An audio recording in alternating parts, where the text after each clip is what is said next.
본 방송에서 제공하는 투자 정보는 투자 판단에 대한 조언입니다. 방송에서 제공하는 주식의 가치, 가격 상승 및 가격 하락에 대해서는 방송사에서 보장하지 않습니다.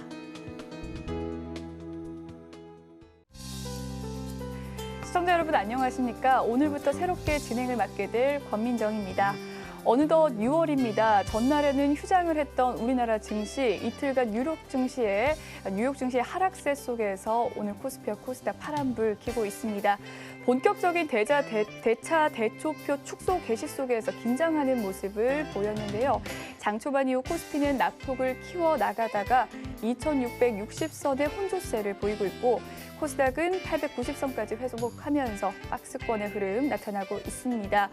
앞으로의 투자 전략 어떻게 풀어가야 할지 잠시 후 전문가들의 의견 함께 전해드릴 예정입니다.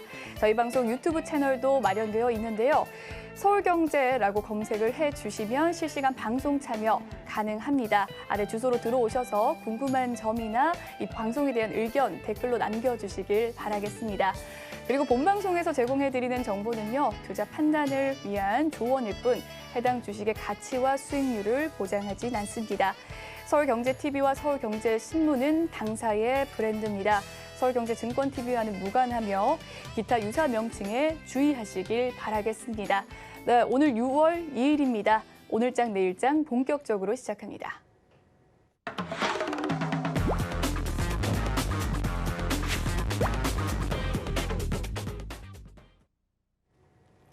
네, 이 시각 보도본부 시간입니다. 최민정 기자 나왔습니다. 어서 오세요. 네, 안녕하세요.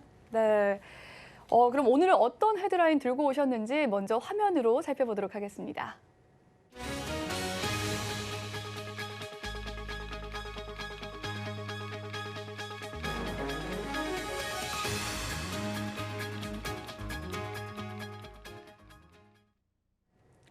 네, 지난달에 공매도 거래 대금이 늘었다는 소식입니다. 10조 원 가까이 늘었다는 소식인데 이렇게 되면 좀 주가 하락에 영향을 끼칠지 우려가 되고 있습니다. 얼마나 늘었나요?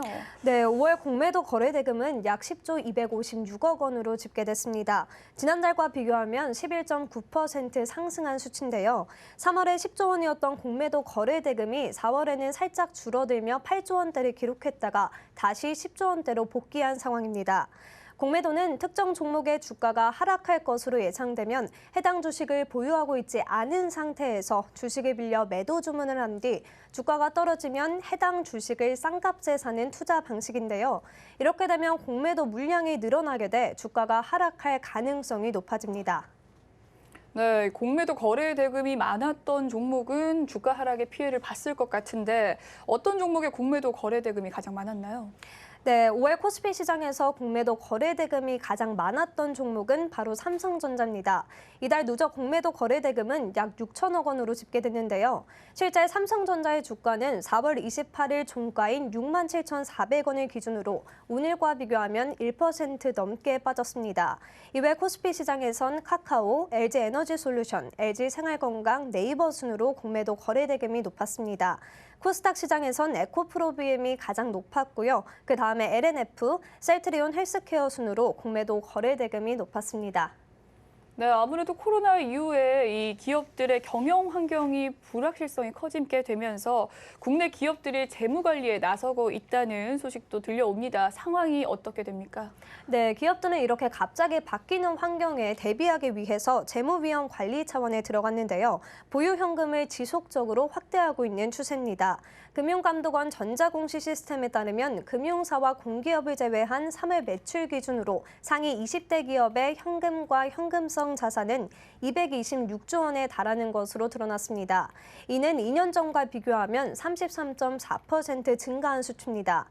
이렇게 기업들의 보유 현금이 늘어나는 건 투자와 채용 등 다양한 면에서 호재로 작용할 수도 있는데요. 서주용 상명대 경영학부 교수는 대기업들이 현금 자산이 많아서 투자할 여력이 생기는 상황이라며 정부의 신산업 육성 정책과 세액공제 확대 가능성, 조 바이든 미국 대통령의 방안 등을 계기로 동시다발적으로 대규모 투자 계획을 내놓은 것과 같다고 분석했습니다. 네, 아무래도 보유 현금이 늘어나게 되면 기업들에서도 투자를 단행할 것이다라는 생각이 드는데 어떤 기업들이 많았나요? 네, 정말 많은 기업들이 현금 비율을 이제 높이고 있는데요. 3월 매출 상위 20대 기업 가운데 GS칼텍스, 삼성물산, CJ제일제당, 이마트 등 4개 기업을 제외하고 모두 증가했습니다. 기업별로 살펴보면 삼성전자가 124조 원으로 현금성 자산 규모가 가장 높았는데요. 삼성전자의 1분기 말 현금성 자산은 2019년 말과 비교해 103조 1천억 원보다 이제 20.3% 증가했습니다. 매출 2위인 현대차는 현금성 자산이 33.2% 늘어난 21조 3천억 원으로 집계됐고요. 기아는 16조, 현대모비스는 약 5조 원으로 현금성 자산이 모두 늘어나게 됐습니다. 네, 좋습니다. 마지막 소식 이어갈게요. 시동 꺼짐 가능성이 제기가 되면서 리콜이 이루어졌던 차종에서 또다시 동일한 현상이 발견됐다고 합니다. 어떤 차입니까? 네, 이렇게 동일한 현상이 반복되면서 소비자들의 불만이 커진 상황인데요. 국토교통부에 따르면 르노코리아 자동차가 제작 또는 수입 판매한 2019년에서 2021년 XM3 등 28,892대에서 시동 꺼짐 현상이 발생했는데요. 르노코리아 자동차는 연료 펌프 내 임펠러 손상을 원인으로 보고 2020년 7월부터 리콜에 들어갔는데요. 리콜을 했음에도 불구하고 이러한 동일 현상이 지속적으로 발생하자 추가 개선된 부품으로 교체하는 재리콜을 결정하게 된 겁니다. 해당 차량 소지자는 오늘부터 르노코리아 자동차 직영 서비스점이나 협력 정비점에서 무상으로 수리받으실 수 있습니다. 네, 그렇군요. 이 르노코리아 말고도 다른 브랜드에서 시동 꺼짐 현상이 발견됐다고요. 어떤 브랜드입니까? 네, 맞습니다. 비슷한 현상이 다른 브랜드에서도 발생하게 된 건데요. 스텔란티스 코리아에서 수입, 판매한 푸조 3008, 1.5 블루 HDI 등 13개 차종에서도 시동 꺼짐 현상이 발생해 리콜에 들어갔습니다. 한국교통안전공단 제작 결함조사 결과 고압 연료 펌프 내 일부 부품의 내구성 부족에 의한 마모로 이물질이 발생하면서 문제가 생기게 된 건데요. 고압 연료 펌프 내 고압이 정상적으로 형성되지 않아 연료 공급 불량에 의한 시동 꺼짐이 발생할 가능성이 확인됐다고 발표했습니다. 이번 결함 시정과 관련해 각 제작사에선 자동차 소유주에게 우편 및 휴대전화 문자로 시정 방법 등을 알리게 되어 있고요. 결함 시정 전에 자동차 소유주가 결함 내용을 자비로 수리한 경우에는 제작사에게 수리한 비용에 대한 보상을 청구할 수 있습니다. 네, 공매도 관련 내용부터 이 차량 리콜 소식까지 증권부 최민정 기자와 이야기 나눠봤습니다. 고맙습니다. 감사합니다. 네, 다음은 이 시각 증시 상황을 브리핑해드리고 오늘 포털 검색어 상위 종목과 서울경제TV의 특징주를 소개해드리는 이 시각 시황 브리핑 시간입니다. 네, 김혜연 캐스터 준비하고 있습니다. 안녕하십니까. 캐스터 김혜연입니다. 네, 오늘 아시아 증시 흐름을 살펴보면요. 대부분 미증시 하락에 영향을 받고 있습니다. 중국 증시 같은 경우에는 상해 봉쇄 해제에도 별다른 상승 기조가 나타나지 않고 있는 모습이고요. 여기에 JP모건 CEO의 경제 허리케인 대비해라라는 발언도 시장에는 부담을 주고 있는 것으로 풀이가 되고 있습니다. 네, 오늘 국내 증시도 휴장 기간 동안 발생했던 미국발 부담에 영향을 받고 있는데요. 이 시각 지수 상황부터 살펴보겠습니다. 네, 오늘 코스피 지수가 하락 출발 이후에는 오후장에 계속해서 낙폭을 확대해 나가고 있습니다. 현재 이 시간 저점 부근에서 움직이고 있고요. 전일 필라델피아 반도체 지수가 하락을 나타내면서 오늘 반도체 관련한 종목들 하락세 보여지고 있고요. 은행주들도 쉬어가는 흐름입니다. 네, 이어서 코스닥 지수도 확인해 보시죠. 네, 마찬가지로 하락 출발을 했죠. 오전장에 낙폭을 회복을 하나 싶더니 다시 한번 또 하락세가 나타나고 있습니다. 오늘 코스닥 시장에서는 게임주, 엔터주들의 낙폭 눈에 띄고 있습니다. 네, 이어서 수급도 확인해 보시죠. 네, 4거래일 연속 매수 우위를 보였던 외국인이 매도 전환을 했습니다. 기관도 2거래일 연속 매도 우위를 보이고 있고요. 현재 6,511억 원, 외국인은 650억 원 매도 우위가 보여지고 있습니다. 네, 이어서 코스닥의 수급도 확인해 보시죠. 네, 기관과 외국인의 양 매도가 2거래일 연속 들어오고 있습니다. 현재 이 시간 매도폭도 계속해서 확대해 나가고 있는데요. 기관은 508억 원, 외국인은 883억 원 매도하고 있습니다. 네, 이어서 오늘장 상승하는 업종 테마 살펴보겠습니다. 원숭이 두창 관련주들이 동반 상승을 보이고 있습니다. 네, 코로나19가 잠잠해지나 싶더니 또 다른 감염병이 퍼지고 있죠. 한동안 잠잠했던 바이오 관련주들은 원숭이 두창 확산 소식에 다시금 빨간불을 켜내주고 있습니다. 그저 국제적인 수준으로만 예상을 했던 원숭이 두창이 아시아를 제외한 대부분 지역에서 발생을 하고 있다라고 하죠. 또 기후에 불과하다라고 이야기를 했던 보건당국도 결국 위기 경보를 발령한 상황입니다. 다만 이러한 풍토병이 세계 각지로 퍼지는 건 이례적인 일이긴 하지만 이미 백신이 마련된 상황이기 때문에 코로나19처럼 팬데믹으로 이어질 가능성은 적은 상황이라고 합니다. 네, 현대바이오 현재 0.34%의 상승이 보여지고 있고요. 블루베리 NFT는 4거래일 연속 오름세를 보이고 있습니다. 캐스피온도 현재 3%대 강세를 보이고 있습니다. 네, 이어서 하락하는 업종 테마도 살펴보겠습니다.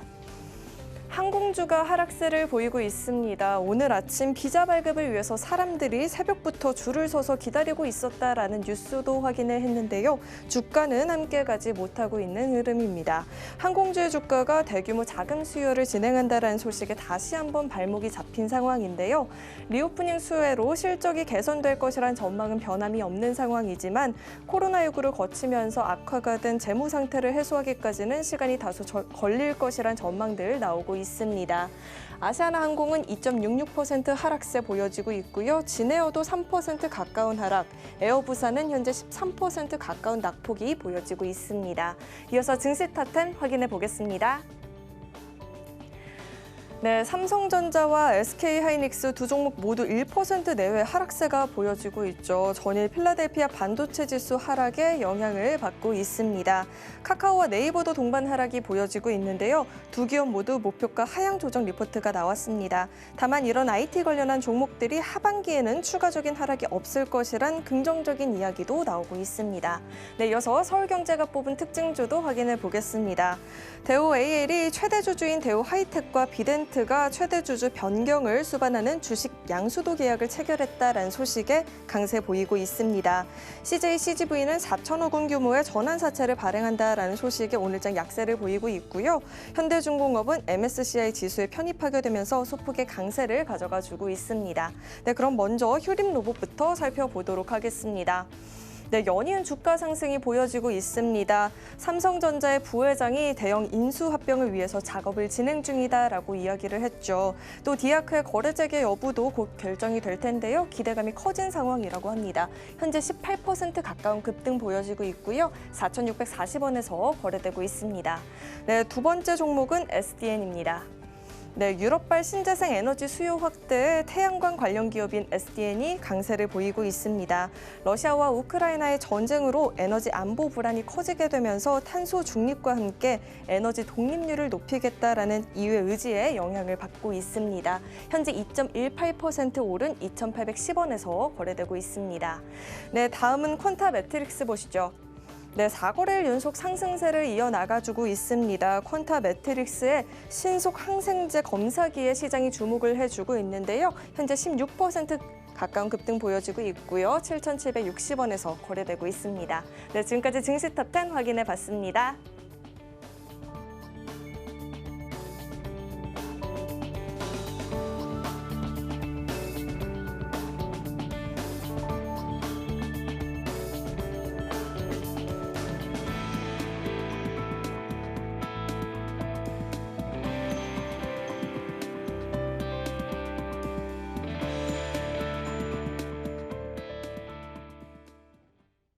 네, 이번에는 이 시각 외국인과 기관의 수급 상황을 알아보는 수급 포착 시간입니다.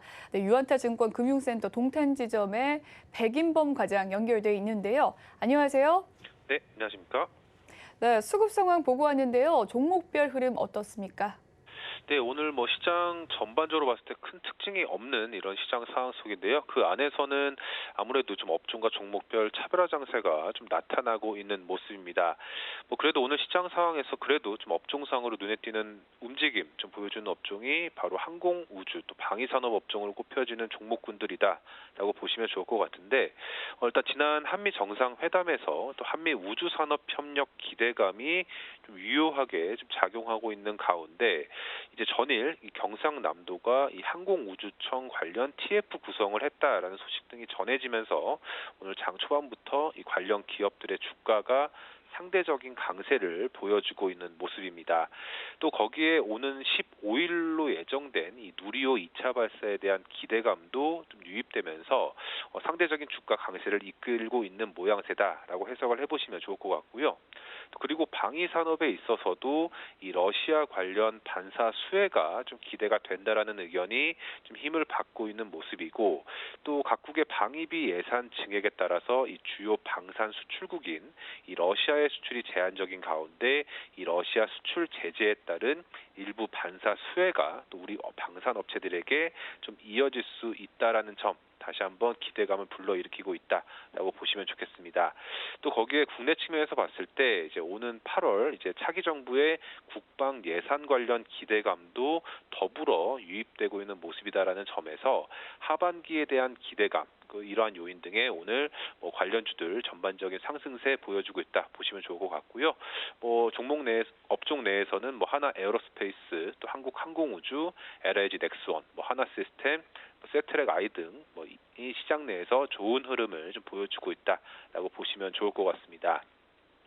또 그리고 원숭이 두창 확산 우려감 등의 또 일부 관련주도 좀 반짝 강세가 좀 나타났던 모습이었는데, 아직 단언할 수는 없겠지만 이 원숭이 두창 관련한 우려감이 이제 국지적인 수준에 그칠 것으로 예상이 되었었는데, 예상 외로 좀 대부분 대륙에서 발병을 하고 있고, 이 확산세도 좀 예상외로 빠르다라는 점에서 이에 대한 우려감이 오늘 일부 관련주 강세 요인으로 좀 작용하는 모습이었다 볼 수 있겠습니다. 역시나 관련주로 꼽혀지고 있는 종목군들 내에서 이제 주가 움직임이 좀 차별화되고 있다라는 점은 좀 한 가지 시사하는 바가 있다라고 보시면 좋을 것 같은데, 정확하게 이 원숭이 두창 관련한 이슈에서 연결 지을 수 있는 종목이 좀 아직은 좀 불확실하다라는 점에서 원숭이 두창 관련은 계속적으로 테마성 관련으로 좀 유의하시면서 매매에 좀 유의할 필요가 있다라는 점 염두를 하시면 좋을 것 같고, 일단 오늘 시장 내에서는 이러한 요인 등의 좀 파미셀, 또 차백신 연구소, 블루베리 NFT, 캐스피온 등의 강세가 좀 나타났던 모습이었다라고 볼 수 있겠습니다. 네, 오늘장에 이 수급 포착한 특징주들, 항공우주와 방위산업, 그리고 이어타 좀 백신, 이 원숭이 두창 관련주들 이야기 흐름 들어봤는데요. 그렇다면 과장님께서 포착한 특징주는 무엇인가요? 네, 하나 에어로스페이스를 좀 특징주로 꼽아봤습니다. 또 오후 들어서까지 강세 흐름 계속적으로 이어나가고 있는 모습이다라는 점에서 좀 기대감이 예상외로 생각보다 좀 강하다라는 측면으로 좀 이해를 해보시면 좋을 것 같고요. 하반기 이런 이벤트 등과 더불어서 하나 에어로스페이스 하반기 호실적이 좀 기대가 될 것이다라는 증권가 전망이 좀 오늘 힘을 받으면서 시장 내에서 강세를 보이고 있다 보시면 좋겠습니다. 기존의 수주 잔고 등과 더불어서 이 항공우주 부분 등의 수출 확대가 좀 실적으로 반영될 것이다라는 예측에 매수세가 몰리고 있는 모습이다 보시면 좋을 것 같은데, 큰 틀에서는 이 방산 부분에 이 해외 수출 증가 기대감, 또 다른 쪽에서는 이 누리호 관련 기대감이 주가에 유입되고 있다라고 보시면 좋겠습니다. 이 방산 부분 같은 경우 이 하반기 호주 레드백 장갑차 수출 기대감이 높은 상황이고, 이 사우디 관련한 수주 기대감도 하반기에 계속적으로 유효한 모습이다라고 보시면 좋을 것 같고요. 또 그리고 우주산업 관련해서도 이번 15일로 예정된 이 누리호 2차 발사에 대한 기대감이 관련주들에 대한 기대감으로 유입되고 있는 모습인데, 누리호의 액체 연료 엔진 및 이 계열 회사 등을 통해서 누리호 발사 전반에 걸쳐서 하나 에어로스페이스가 핵심적인 역할을 수행하고 있다라는 점에서 누리호 관련 이벤트 분명 동사뿐 아니라 관련 계열 회사들의 모멘텀으로도 작용할 가능성이 높다라는 점으로 좀 이해를 해보시면 좋을 것 같습니다. 하나 에어로스페이스 이번 누리호에서 엔진 총 조립과 또 추진 기관 공급, 또 배관 조합, 구동장치 시스템, 시험 설비 구축 등 이 대부분의 공정에서 하나그룹이 담당하고 있는 역할이 크다라는 점에서 이번 누리호뿐 아니라 향후 국내 우주 산업에 있어서도 관심 있게 지켜봐야 할 기업이다라는 점을 참고를 하시면 좋을 것 같고요. 정리하자면 이 하나그룹의 방산과 또 우주 산업 관련 이 컨트롤 타워 역할을 하는 기업이다라는 인식을 가지시고 하나 에어로스페이스에 대한 관심을 좀 가져보시면 좋겠다 말씀드리겠습니다. 네, 좋습니다. 오늘의 특징주는 하나 에어로스페이스였고요. 지금까지 유한타증권 금융센터의 백인범 과장이었습니다. 감사합니다. 네, 감사합니다. 다음은 마켓 로드맵으로 이어집니다. 네, 오늘 시장을 주도하는 업종과 이 이슈에 대해서 심층 분석해보는 마켓 로드맵 시간인데요. 루크투자연구소의 임순재 대표님 나와 계십니다. 인사 나눠보도록 하겠습니다. 안녕하세요. 네, 안녕하십니까? 네, 올해 1월부터 4월까지 글로벌 전기차 탑재 배터리 사용량의 이 사용량이 발표가 됐습니다. 특히나 중국의 CATL의 기업이 눈에 띄었는데요. 네. 국내 기업의 성과는 어땠는지 자세한 내용 전해주시죠. 네, 1월부터 4월까지 이제 그러니까 2차 전지에 들어가는 이제 사용량이 얼마큼 됐는지가 이제 발표가 됐는데요. 지금 122.9 기가와트 아워 정도의 그 사용량이 이제 됐다라고 보여지시면 되고요. 전년 대비로 해서 83.4%가 증가를 했습니다. 그만큼 지금 최근에 2차 전지 관련된 그 수요가 상당히 증가하고 있다라고 보시면 될 것 같고요. 순위별로 본다라고 하게 되면 1등은 CATL이 1등이고요. 그다음에 2등은 LG엔솔, 그다음에 3등이 중국의 BYD, 4등이 이제 일본의 파나소닉, 그다음에 국내의 SK온, 그다음에 중국의 CALB, 그다음에 삼성 SDI 순으로 이렇게 이제 잡힌다라고 보시면 될 것 같고요. 특히 이제 중국 업체들의 실적이 상당 부분 약진이 됐다라는 게 가장 특징적인 거 아닌가라는 생각이 들고 있습니다. 여러 가지 경제 내외적인 상황이 있긴 하지만 그래도 중국 내에서 전기차 판매가 꾸준하게 증가를 하고 있다라는 걸 보여주는 거고요. 특히 이제 중국 기업들의 이제 1분기에 2차 전지 생산량을 본다라고 하게 되면 CATL 같은 경우는 41.5 기가와트 아워를 생산을 했습니다. 전년 대비 114% 증가하는 수치고요. 글로벌 시장 점유율 1위를 계속 유지하고 있는 그런 상황이고요. 두 번째는 중국의 이제 BYD가 14.9 기가와트 아워라고 보시면 될 것 같고요. 전년 대비 224%를 증가하는 그런 모습입니다. 그다음에 CALB 같은 경우도 5.1 기가와트 아워로 해서 전년 대비 170% 증가하는 그런 모습을 보였습니다. 중국 업체뿐만 아니라 국내 업체들도 증가폭은 상당히 크다라고 보시면 될 것 같고요. 다만 이제 테슬라의 중국 내 판매량이 감소를 하면서 LG 에너지 솔루션의 증가폭이 상당 부분 좀 감소됐다라는 게 조금 아쉬운 점이다라고 보시면 되는데요. 국내 기업의 1월에서 4월까지 2차 전지 생산량을 본다라고 하게 되면 LG 에너지 솔루션 같은 경우는 18.3 기가와트 아워 정도 됩니다. 작년 동기 대비 19% 증가하는 데 좀 멈췄고요. 그래도 여전히 글로벌 시장 점유율 2위는 유지를 하고 있다라고 보시면 되고요. SK온 같은 경우 이제 8.6 기가와트 아워로 해서 작년보다 141% 증가를 했고요. 삼성 SDI 같은 경우도 4.9 기가와트 아워로 해서 전년 대비 27% 증가하는 그런 모습을 좀 보였습니다. 네, 들어보니까 지금 CATL과 BYD가 1위와 3위를 지금 기록하면서 중국 내의 전기차 시장의 화랑이 계속되고 있는 것 같은데 이 규모가 지금 어느 정도 됩니까? 네, 중국 관련돼서 상당히 그 CATL이나 BYD 같은 경우 전부 상당 부분 이제 중국 시장 내에 그 점유율로 인해서 커가고 있다라고 보시면 될 것 같습니다. 중국 전기차 시장을 자체를 본다라고 하게 되면 전 세계 전기차 시장의 절반 정도 차지한다라고 보시면 되는데요. 작년에 이제 전 세계적으로 글로벌 전기 차량이 한 660만 대 정도 판매가 됐습니다. 그중에 330만 대가 중국 내에서 판매가 됐다라고 얘기가 되고 있고요. 그만큼 이제 중국 판매량이 상당히 크다라고 보시면 되고요. 특히 이제 중국 내 판매량이 전년도에 비해서 160% 증가를 했습니다. 그러니까 전 세계의 전기차 시장을 중국 업체들이 지금 선도하고 있다라고 보시면 되겠고요. 그러다 보니까 이제 중국 내에서 해외 수입 업체들의 판매가 상당히 좀 부진하고요. 대부분 그러니까 중국 내 업체들이 상위 10개 회사를 대부분 차지하고 있다라고 보시면 되겠습니다. 뭐 중국 내에서 상위 10개 판매 회사 중에서 테슬라를 제외하고 나머지 9개 회사는 중국 회사다라고 보시면 될 것 같고요. 일단 1위를 하고 있는 업체는 BYD라는 회사입니다. BYD의 이제 전기차 판매량은 2021년도에 39만 대를 판매를 했고요.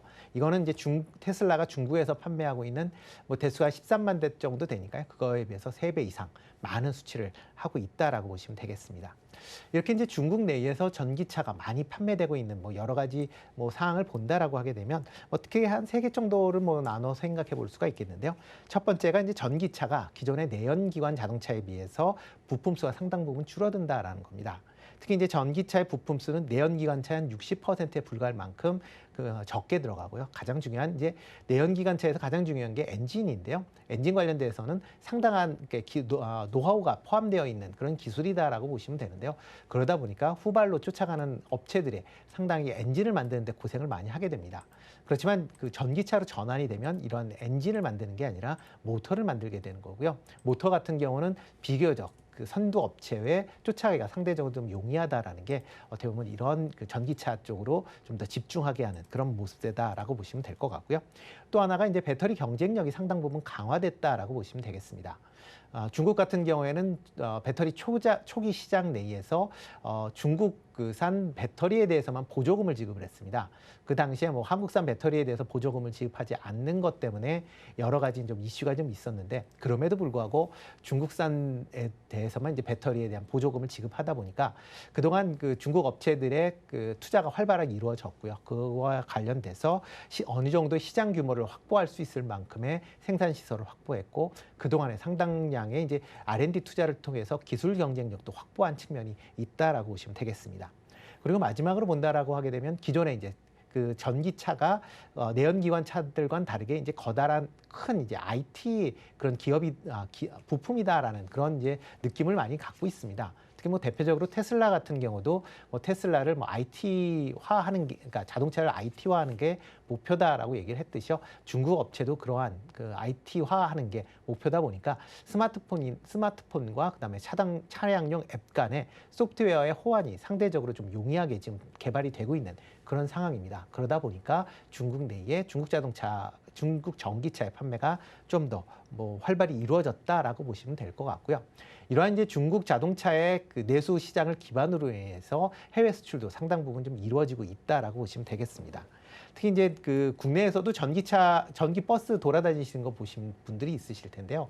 BYD라고 찍혀져 있는 것들이 있습니다. 그러니까 네. 그만큼 국내에도 BYD 전기 버스가 운행이 될 만큼 상당 부분 수출이 된다라고 보시면 될 것 같고요. 일단 뭐 중국 전기차 수출의 60% 정도가 지금 유럽으로 향하고 있습니다. 그래서 뭐 벨기에나 영국, 독일 등에 수출을 하고 있다라고 보시면 될 것 같고요. 2021년도에 지금 중국에서 수출하는 그 비중이 전년도에 비해서 이제 160% 증가를 했습니다. 그만큼 이제 중국 업체들도 내수에서 이제 수출로 그 활로를 넓혀가고 있는 그런 상황이다라고 보시면 되겠습니다. 그런데요, 내수 시장도 이미 큰데 거기에다가 수출까지 더 넘어가니까 중국 시장이 정말 커지는 것 같습니다. 그런가 하면 이 LG 에너지 솔루션은 테슬라 판매 부진 여파 때문에 직격탄을 좀 맞았는데요. 또 테슬라는 특히 유럽이나 이제 중국 내 판매량이 또 줄었고 이러한 감소세를 계속해서 이어가는 배경이 뭘까요? 네. 일단 뭐 LG 에너지 솔루션이 이제 4월 판매가 좀 상당히 좀 줄었습니다. 뭐 10개 상위 이제 10개사 중에서 유일하게 4월 판매량이 줄었는데요. 뭐 4월 2차 전지 사용량이 3.5GWh라고 해서 전월 대비 22.5%가 감소를 했습니다. 뭐 그렇기 때문에 시장 점유율도 지금 3위로 4월 기준으로만 본다라고 하게 되면 3위로 좀 하락하는 그런 모습을 보였는데요. 이렇게 이제 LG 에너지 솔루션의 이제 실적이 좀 부진했었던 이유는 테슬라의 중국 공장이 중단이 되면서 사용량이 상당 부분 감소했다라는 부분입니다. 테슬라가 중국에서 4월달 판매량이 1,500대에 불과합니다. 그러니까 2월달에 56,000대에 비해서 뭐 상당 부분 감소를 했다라고 보시면 될 것 같고요. 뭐 그렇기 때문에 관련된 그 매출 부분이 상당 부분 좀 감소했다라고 보시면 되겠습니다. 특히 이제 테슬라 같은 경우에 뭐 시장 점유율은 아마 향후에 계속 좀 줄어들 걸로 예상이 되고 있습니다. 그 이유 중에는 하나는 이제 그러니까 완성차 업체들이 전기차에 대한 모델을 다양하게 많이 출시하고 있는 그런 상황입니다. 이렇게 이제 출시가 증가할수록 테슬라에 대한 시장 점유율은 조금씩 감소하지 않을까라는 예상을 하고 있고요. 다만 절대 판매 대수는 줄지는 않을 겁니다. 아마 그 시장 자체가 커지기 때문에 시장 점유율은 조금씩 낮아진다라고 해도 판매 대수는 계속 증가할 거기 때문에 일단 이번에 중국 관련된 이슈 때문에 조금 줄었다 뿐인 거지, 중국 관련된 특히 이제 6월 1일부터 중국 상하이가 봉쇄가 해제가 되면서 뭐 그러니까 테슬라의 상하이 공장도 가동이 정상화될 거고요. 그렇게 되면 LG 에너지 솔루션의 판매도 사용량도 좀 증가가 될 거기 때문에 매출 부분은 크게 걱정을 안 하셔도 되지 않을까라는 생각을 해보고 있습니다. 네, 결국에는 이 국내 배터리 3사의 성장세 또한 또 중국의 향방이 좀 좌우될 것으로 보입니다. 그간에 중국 배터리라고 하면 좀 싸다, 가성비가 좋다라는 네. 그런 인식이 있었는데 최근에는 또 기술 혁신도 이어졌다고 하셨고 네. 이 국가별 경쟁력에 대한 전망은 좀 어떻게 보십니까? 네, 보통 이제 배터리 보면 두 종류를 크게 보신다라고 보시면 되는데요. 하나는 이제 국내에서 많이 쓰는 이제 3원계 배터리다라고 보시면 될 것 같고요. 또 하나는 이제 중국에서 많이 하고 있는 LFP 배터리다라고 보시면 될 것 같습니다. 기존에 이제 LFP 배터리는 이제 3원계에 비해서 성능이 좀 떨어진다라는 단점이 있고요. 그만큼 같은 용량을 만든다라고 하게 되면 더 무게를 많이 차지하게 되기 때문에 일단 소형으로 사용하기엔 좀 부적합하다라는 그런 얘기들이 많이 나왔습니다. 그렇지만 이제 최근 들어 그 LFP 배터리에 대한 이제 기술 혁신이 계속 이루어지고 있는 상황이고요. 특히 이제 LFP의 이제 양극재 관련된 기술이 과거에 비해서 이제 계속 좀 나아지고 있는 그런 모양새를 보이고 있습니다. 이에 따라서 3원계 배터리와 어쩌면 성능 측면에서 보면 그 격차를 조금씩 줄여가고 있는 것도 사실이게 됩니다. 그러다 보니까 이제 LFP 배터리에 대한 이제 사용처가 지금보다는 조금씩 이제 늘어나고 있다라고 보시면 될 것 같고요. 대표적으로 이제 중국에서 LFP 배터리를 많이 사용하다 보니까 관련된 이제 사용에 대한 이제 검증이 어느 정도 이루어진 그런 상황이다라고 보시면 되겠습니다. 그래서 세계의 이제 그 글로벌 이제 완성차 업체에서 저가형 이제 전기차에서는 LFP 배터리를 사용하려고 이제 많이 검토를 중에 있다라고 보시면 될 것 같고요.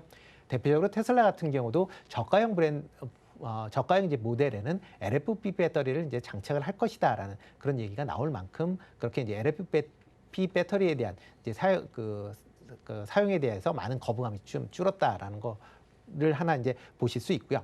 또 하나 이제 LFP 배터리 같은 경우는 이제 ESS 같이 이제 대규모의 저장 장치를 사용할 때 많이 사용을 하고 있습니다. 그렇기 때문에 이 관련된 기술들이 계속 발달이 된다라고 하게 되면 전기차뿐만 아니라 이런 ESS 관련 쪽으로도 이제 수요가 좀 증가하지 않을까라는 생각을 하고 있습니다. 이와 관련돼서 국내 LG 에너지 솔루션 같은 경우도 이제 ESS용의 LFP 배터리를 최근에 이제 개발하고 있다라고 얘기를 할 만큼 LFP 배터리가 과거와는 다르게 향후에 사용처가 지금보다 좀 더 증가할 수 있다라고 보시면 될 것 같습니다. 네, 증권업계에서는 이 관련 기업들의 실적이 이제 1분기는 바닥을 보였다라고 평가를 하면서 대규모 투자 계획에 힘입어서 2분기 비중 확대 의견을 내기도 했었는데요.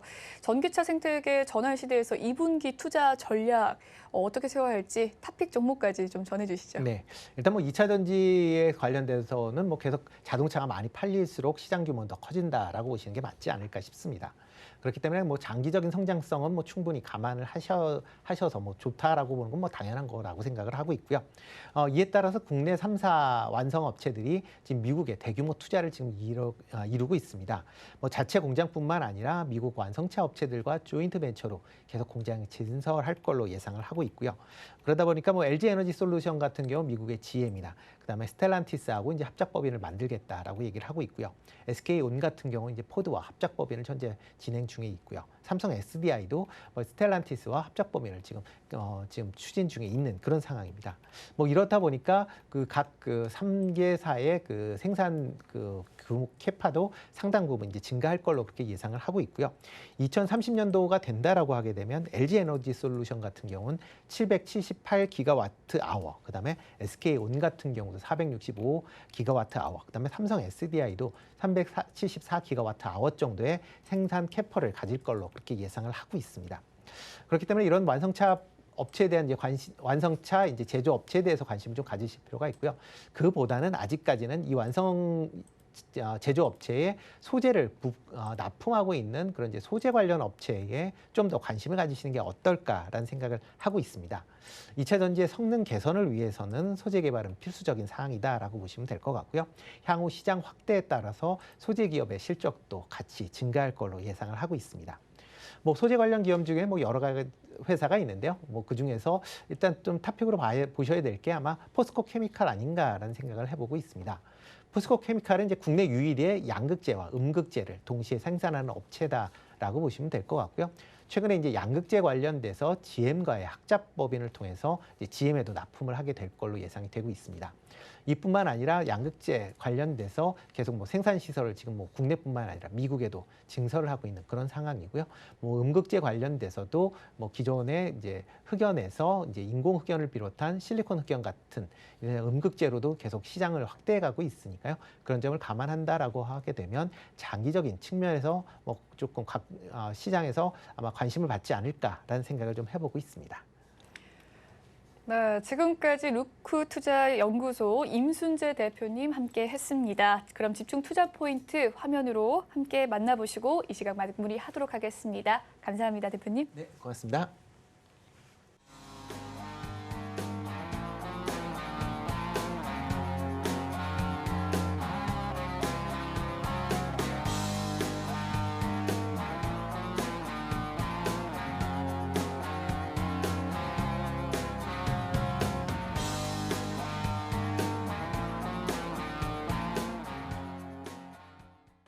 네, 마켓 리더들과 함께 시장의 핵심 이슈 짚어보는 이슈 칼럼. 오늘은 미중경제 산업경제연구소 조용찬 소장과 함께합니다. 소장님 연결되어 있습니다. 안녕하세요.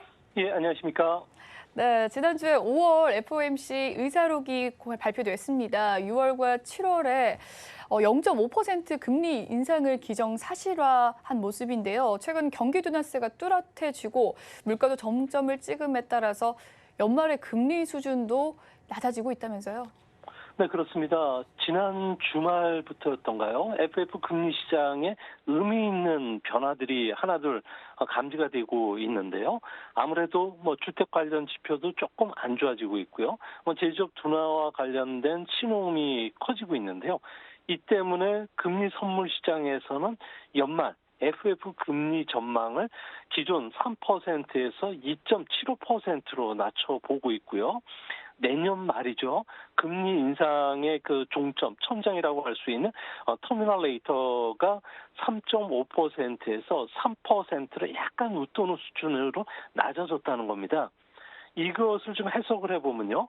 6월, 7월에는 연준이 0.5%씩 금리 인상은 사실이지만 9월부터는 0.5가 아닌 0.25로 낮추겠다는 거고요.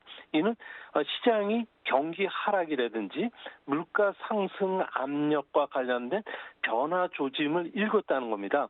결국 이제 금리 인상과 관련된 종착점을 시장이 보기 시작했다는 건데요. 이제 앞으로 노동과 관련된 공급이 회복이 된다든지 공급 체인이 복구가 된다면은 아무래도 인플레이션 압력과 관련된 부분이 둔화세가 빨라지기 때문에 아무래도 이런 부분과 관련해서 시장은 이제 희망을 봤다고 표현할 수 있는 긍정적인 신호가 되지 않을까 생각이 됩니다. 네, 이 국제 유가는 러시아와 우크라이나 침공 직후인 이 3월 7일에 1배럴에 무려 130달러까지 치솟았다가 최근에는 110달러 수준에서 고정이 되어 있습니다. 러시아산 원유에 대한 금수 조치에도 불구하고 국제 유가가 안정된 이유는 무엇인지 그리고 앞으로 얼마나 유가가 떨어질 건지에 대해서도 좀 이야기를 나눠주시죠. 네, 최근 한 5개월간을 보면요. 세계 원유 생산량은 0.45%밖에 증가하지 않았는데 유가는 1배럴에 130달러에서 110달러 초반까지 떨어졌습니다. 아무래도 생산량이 증가보다는 경기 침체에 따른 소비량 감소가 기간 중에 한 5% 정도 감소했기 때문에 그런데요.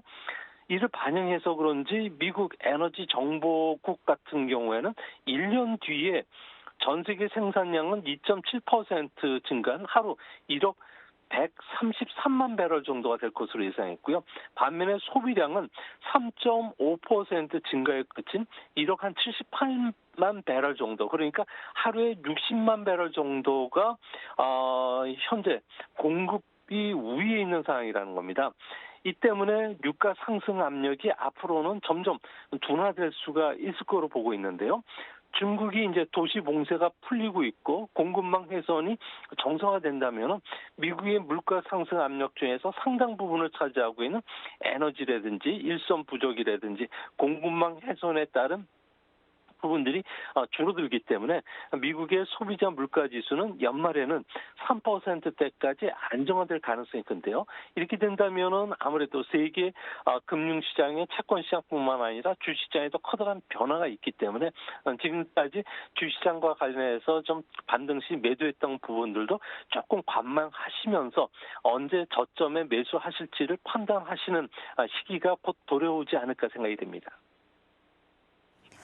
네, 앞으로 계속해서 이 미국 경제 지표가 악화가 되고 그리고 인플레이션 압력이 꺾일 경우에 이 라파엘 보스틱 애틀란타 연은 총재가 주장한 일시적인 이 금리 인상의 정지도 선택 사항이 될 수 있을까요? 네, 지금 연준 안에서는 빨리 금리 인상을 하고 그리고 나서 경기 상황을 봐가지고 이제 그 금융 완화를 해야 된다는 이야기들이 많은데요. 현재 연준이 걱정하는 것은 급격한 금리 인상 그리고 6월부터 양적 긴축에 따른 경기 오버킬 현상이라고 합니다.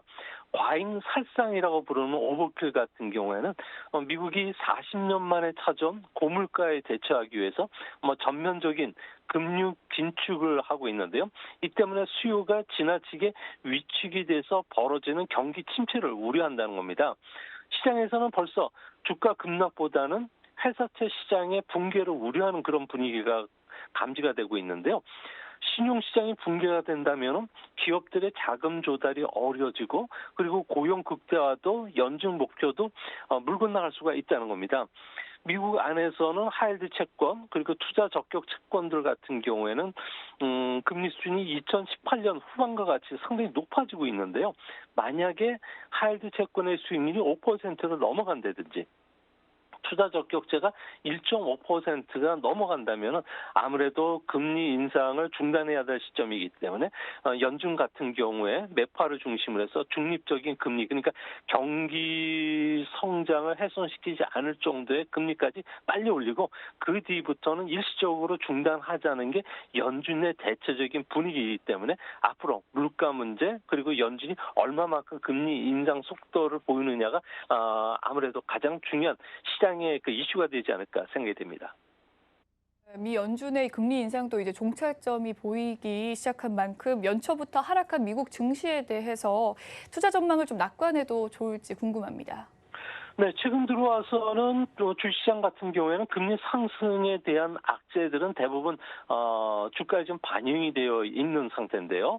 각종 기술 지표들도 바닥을 찍었습니다. 주시장을 얘기할 때는 단기 한 1년 정도를 봤을 경우에는 아무래도 주요 지표 중에 하나가 주가 하락 시 공격적인 매수세가 어느 시점에 들어오느냐가 중요한데요.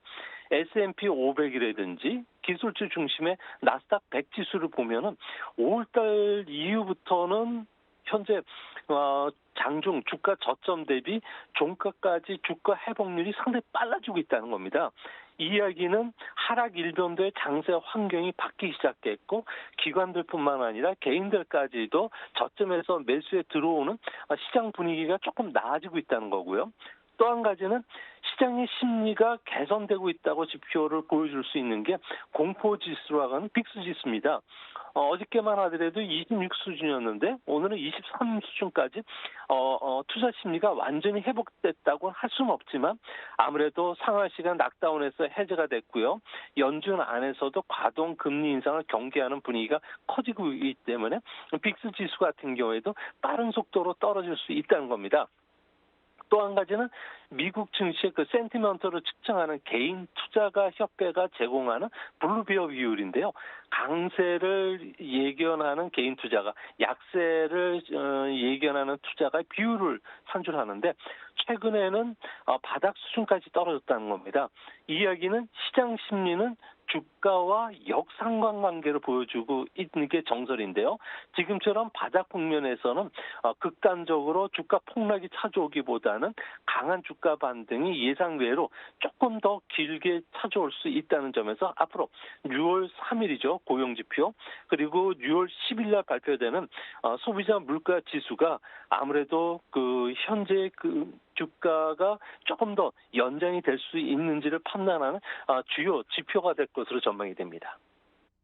네, 지금 말씀하신 걸로는 단기적으로 충분한 주가가 조정을 거친 만큼 자율적으로 반등이 가능하다는 이야기로 들립니다. 그럼 중기적으로도 낙관적인 전망 가능할까요? 네, 뭐 중기적으로 보면은 주시장에 가장 많은 영향을 끼치는 변수가 경기와 실적입니다. 뭐 경기 그 실적 악화와 관련해서는 주가가 이미 20% 정도 급등을 했기 때문에 밸류에이션 부분에 고평가는 해소가 됐습니다. 이제 그 S&P 500 같은 경우에는 예상 주가 수익 비율이 17배 수준까지 떨어졌고요. 이는 1995년 이후에 평균 수준까지 떨어졌다는 겁니다. 이 때문에 이제 앞으로 성장주 같은 경우에는 양적 긴축에 따른 밸류에이션 조정만 한 번만 더 거친다면은 중장기적으로 아주 투자 위험이 없는 싼 가격의 주식을 살 수 있는 기회가 찾아오지 않을까 보여지고요.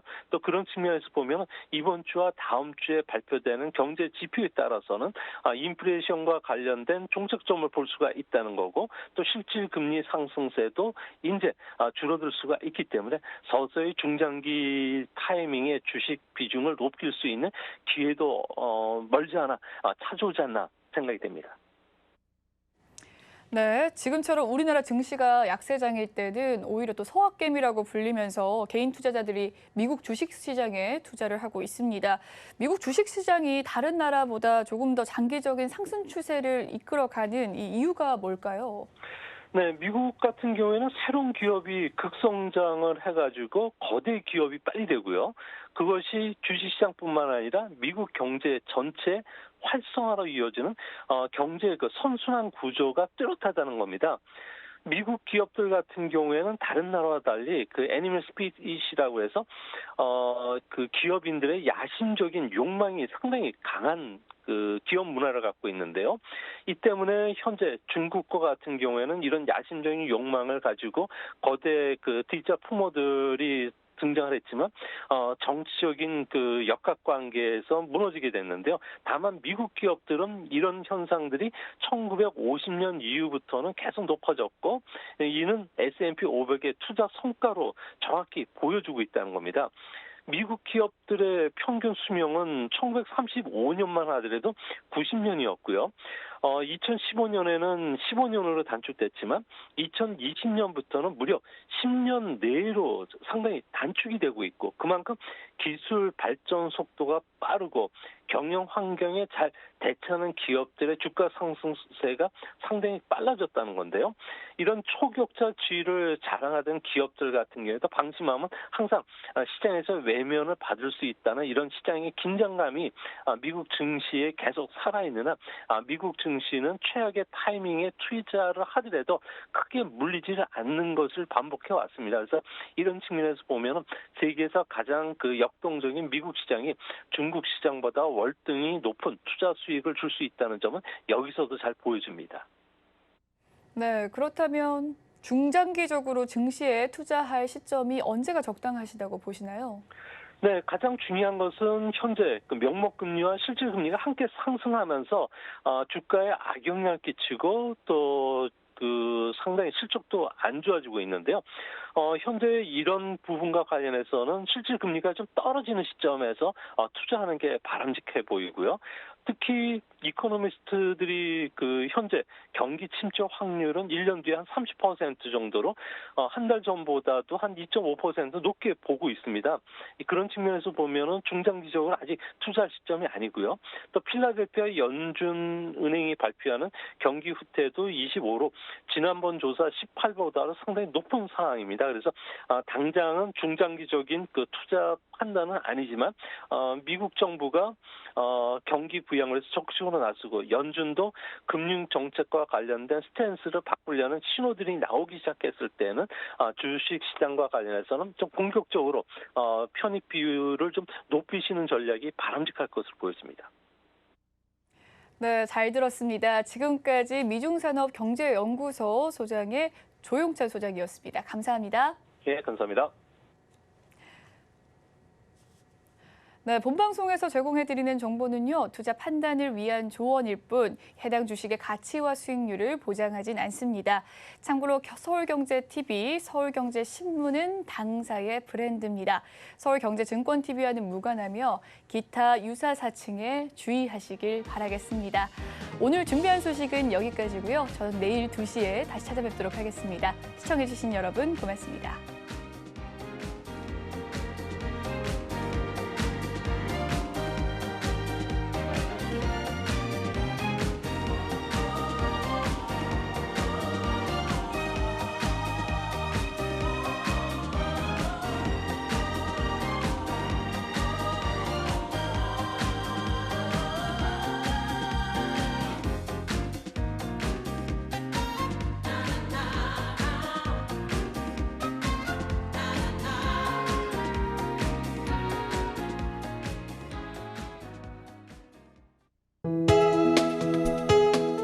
본 방송에서 제공하는 투자 정보는 투자 판단에 대한 조언입니다.